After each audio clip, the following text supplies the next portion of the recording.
My name is Becky and I welcome you to my muscle function video series.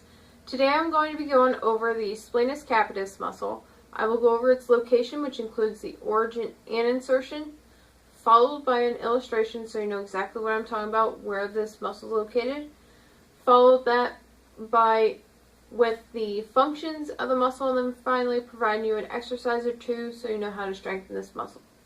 So let's get started with the location of the muscle so we know exactly where we're talking about, and then we'll build on from there. So the Splenius Capitis muscle is originated or started from the lower half of the ligamentum nuchae. And if you don't remember what that is from my previous videos, it is a ligament that runs from basically the middle of the base of the skull down to around about vertebrae C7. And it also originates from the spinous processes of C7 down to around about T3 to T4 in there. Okay, so just so you know where the origin is, I'm going to go ahead and point it out for you again. Or I'm sorry, I'm going to go ahead and point it out for you. So the ligamentum nuchae again runs from the base of the skull down to around about right in there, right, possibly a little bit higher than that. Okay, just above the shoulder blades, just a little bit. So the Splenius Capitis muscle is originated or started from the lower half of that ligament. Okay, so it's down around here, and then as well as the spinous processes, so pretty much directly center of your spine, from C7 down to T3 or T4. So we're looking to around about in there, okay? So just right before, in between the shoulder blades, just a slight bit. And then this muscle inserts onto the mastoid process of the occipital bone on your skull. So your occipital bone is back here on the base of the skull, and your mastoid process is actually kind of like this corner part of your skull, right back in here.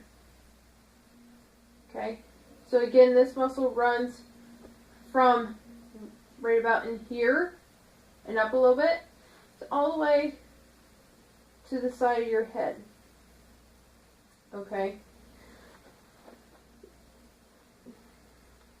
Okay, I don't know if you guys actually seen that or not, but it looked kind of funny.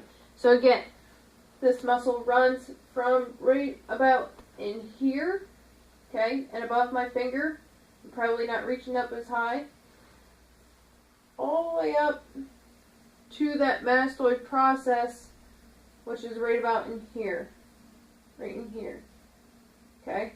That's on that occipital bone, which is on the back of your skull. Now remember, you do have two sides. You have one obviously on each side of the spine. So just so you know where I'm talking about, so I'm not getting too confusing, I'm going to go ahead and insert an illustration for you right here, and then we'll get to the functions.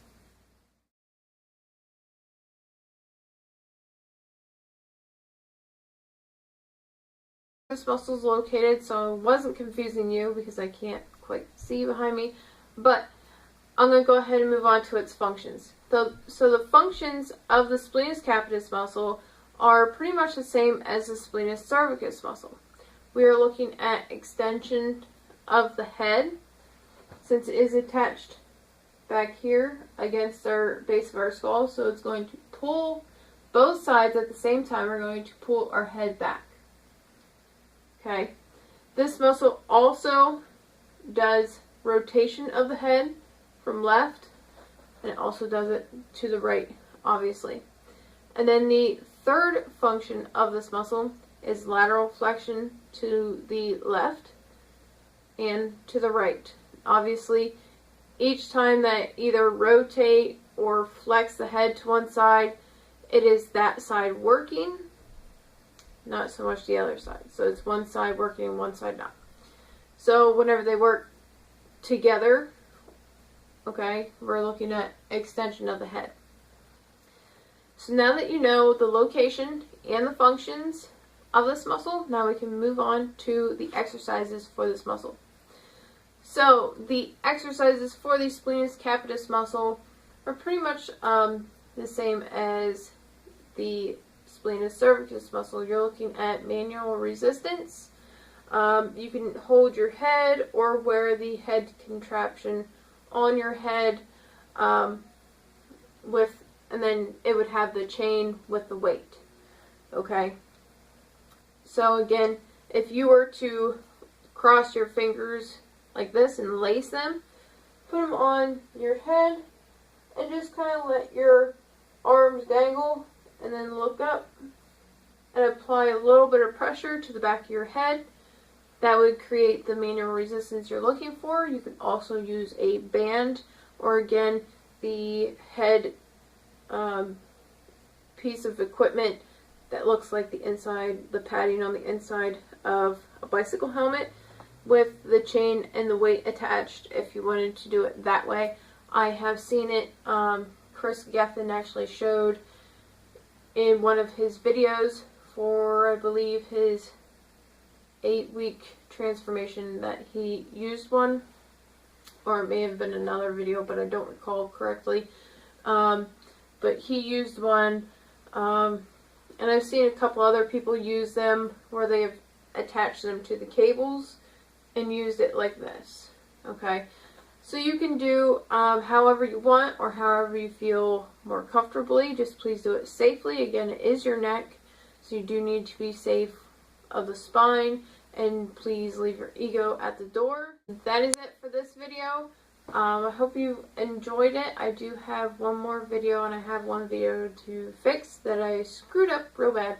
But other than that, next week will be the last muscle functions video for this series. Again, I apologize, I'm not going over all of the muscles. However, that wasn't my intent to begin with. It was more or less just to go over the muscles for bodybuilders and personal trainers, people that need to really work with muscles and that use the muscles for exercising, things and so forth. And I got a little carried away with it. I understand that, but it was fun in the end, and a lot of people enjoyed it, and I hope that one of those people were you. Again, I am just a personal trainer, certified personal trainer.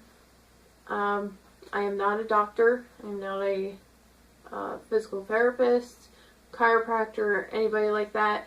If you need any medical attention or have any pains or aches that you would like to look at, please consult your doctor, physical therapist, chiropractor, somebody with a higher degree than a personal training degree, because if you come to me with it, I will more than likely tell you, please go see your doctor. Unfortunately, I wouldn't be educated in that area, and I cannot diagnose or treat any injuries. So, again, thank you for watching, and I appreciate it. If you have any comments or questions, please post them below, and I'd be happy to get back to you. So, have a great week.